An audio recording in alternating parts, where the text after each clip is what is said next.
Hello, everyone. I'm Sam Landers, giving you my relationship opinions in the hopes that you can achieve your relationship dreams and goals like I have. Today, I'm going to be reacting to TikToks, relationship TikToks. Let's watch it. Single guys, here's what it's like being married. My wife sent me to the store to buy the ingredients for pumpkin bars. I'm walking the aisles and realize canned pumpkin not on the list. Is this a mistake? Do we already have it? Let's call the wife to find out.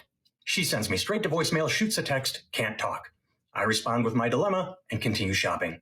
10 minutes later, I'm ready to go. Still don't have a response. Call her again. Straight to voicemail, can't talk. Text her again, need an answer. Wait 5 minutes, leave.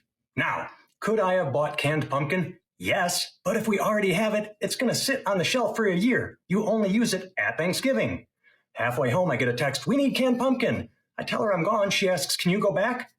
No, I called you twice. That was with purpose. You think I'm calling to chit chat? Hey, haven't talked to you since breakfast. What's up? No.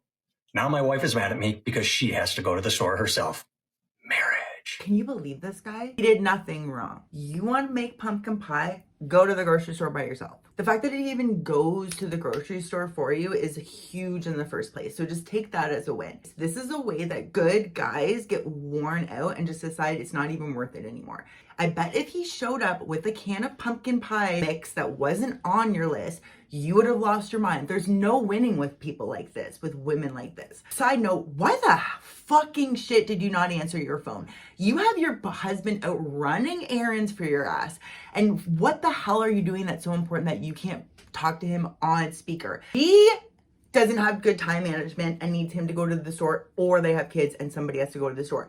She messes up on the list.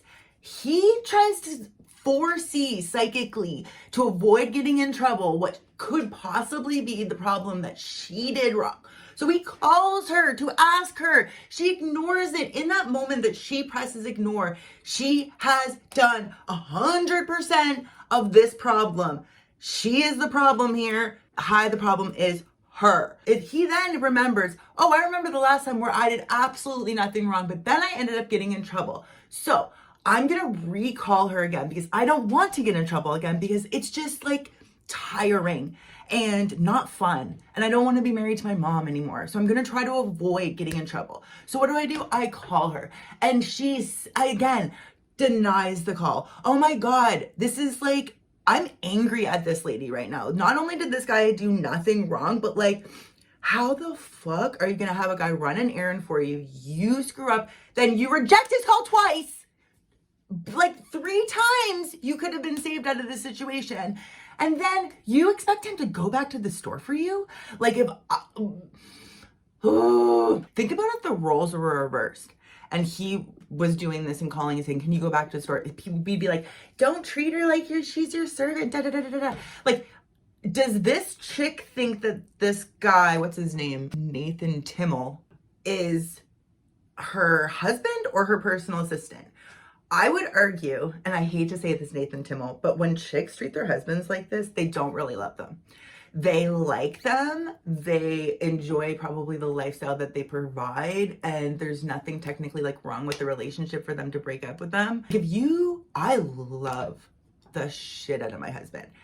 And I don't want to fucking send him on annoying errands that are going to ruin his day. Like, we work. When you have a day off or time off, I'm not wasting your time off hours running stupid bullshit errands that like are quests that I have like fucking thrown like escape room riddles for you to try to figure out. Because I'll tell you again, if he would have shown up with the pie mix when she already had pie mix, she would have been mad anyway. So it's like, then it's like, should he buy the pie mix and hide it in the car and then go in the house and say to her, do you need the pie mix? And then if she does need the pie mix, he's like, oh, well, I have it in the car. And then if she doesn't need the pie mix, he just hides it in the car and just like donates it to a shelter one day. And then it's like the fact that he's even having to think all these thoughts before he can just come home is like, how the fuck you wear a good guy out? Like, it's too much thinking. And this is how you should have handled this situation. Let's say that you do have 2 kids. He does have to run out. There is a valid reason why he needs to go run your goddamn errands instead of you doing it yourself. And why I say that they're your errands and not his errands is because you want them done a certain particular way.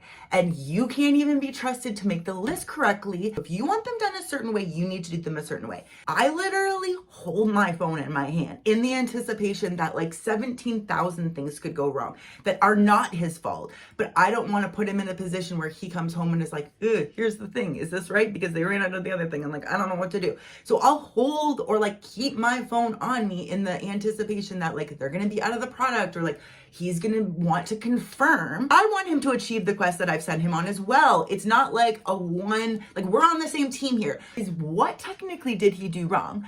B, he's just trying to make me happy. Like literally that's all he's trying to do. Like the audacity and the gall to not be like, I can get being like, oh shoot, there's no pumpkin pie minute. I am disappointed. I am disappointed in the situation, or I am disappointed in myself, the wife, because I missed this on the list. Be mad at yourself, wife, not at this husband. Like the audacity to ask bad time management, ask someone to do you a favor. They do you the favor correctly according to your list, and then they show up having achieved every aspect of the goal that you set out, and then it's incorrect because you made a mistake and then you're mad at him instead of being mad at yourself. Like this is marriage in a lot of ways. And I feel like we as wives and women and fucking people that are allegedly have common sense need to realize that we wouldn't want to be treated like this. We wouldn't want to be treated like a personal assistant. So why is it okay to just why have we given ourselves permission to just treat our husbands any kind of way? To treat our husbands worse than we would treat our coworkers, then worse than we treat our children, worse than we treat really anyone else in society in a lot of ways. Like, why is it okay to just completely vent and anything that goes wrong in your day, just be like, it's gonna be the husband's fault? We as women need to take accountability that this is part of the reasons why marriages aren't working, because who the hell wants to sleep with someone that's treated them like that all day? We wouldn't want to. Again, just reverse the roles for 1 second. Is feminism really about being equal and being treated like the golden rule, like how you would want to be treated? Or is feminism about just beating the guy down to the point where even when he's doing his best and trying, we're still gonna scold him like a child? Because if that's what it's about, I'm not on board with that. Comment below. I'm Sam Landers. Thanks for watching.